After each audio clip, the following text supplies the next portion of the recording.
anyone can do that!" exclaimed Reddy one day. Granny Fox smiled. "Do you remember the first time you tried to do it?" she asked. Reddy hung his head.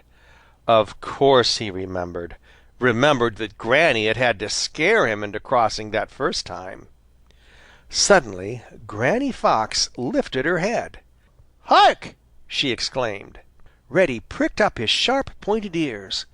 Way off back, in the direction from which they had come, they heard the baying of a dog. It wasn't the voice of Bowser the Hound, but of a younger dog. Granny listened for a few minutes. The voice of the dog grew louder as it drew nearer. "He certainly is following our track," said Granny Fox. "Now, Reddy, you run across the bridge and watch from the top of the little hill over there. Perhaps I can show you a trick that will teach you why I have made you learn to run across the bridge." Reddy trotted across the long bridge and up to the top of the hill, as Granny had told him to. Then he sat down to watch. Granny trotted out in the middle of a field and sat down. Pretty soon a young hound broke out of the bushes, his nose in Granny's track. Then he looked up and saw her, and his voice grew still more savage and eager. Granny Fox started to run as soon as she was sure that the hound had seen her. But she did not run very fast. Reddy did not know what to make of it, for Granny seemed simply to be playing with the hound and not really trying to get away from him at all. Pretty soon Reddy heard another sound. It was a long, low rumble. Then there was a distant whistle. It was a train. Granny heard it too. As she ran, she began to work back toward the long bridge. The train was in sight now. Suddenly Granny Fox started across the bridge so fast that she looked like a little red streak. The dog was close at her heels when she started, and he was so eager to catch her that he didn't see either the bridge or the train. But he couldn't begin to run as fast as Granny Fox. Oh my, no! When she had reached the other side, he wasn't halfway across, and right behind him, whistling for him to get out of the way, was the train. The hound gave one frightened yelp, and then he did the only thing he could do.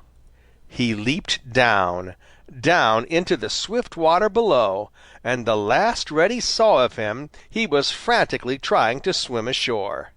"Now you know why I wanted you to learn to cross a bridge. It's a very nice way of getting rid of dogs," said Granny Fox, as she climbed up beside Reddy. End of Chapter 2. Chapter 3.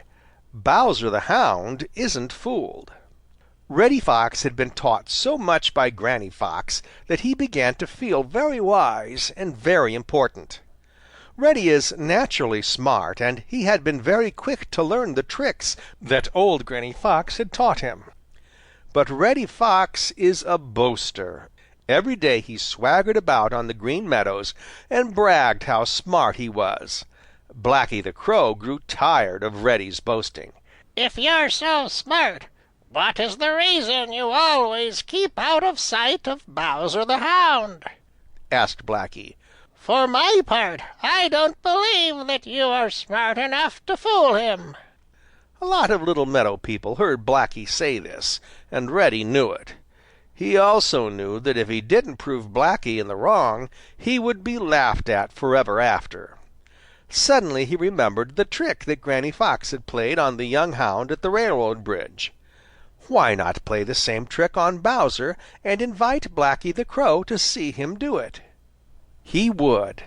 "If you will be over at the railroad bridge when the train comes this afternoon, I'll show you how easy it is to fool Bowser the Hound," said Reddy. Blacky agreed to be there, and Reddy started off to find out where Bowser was.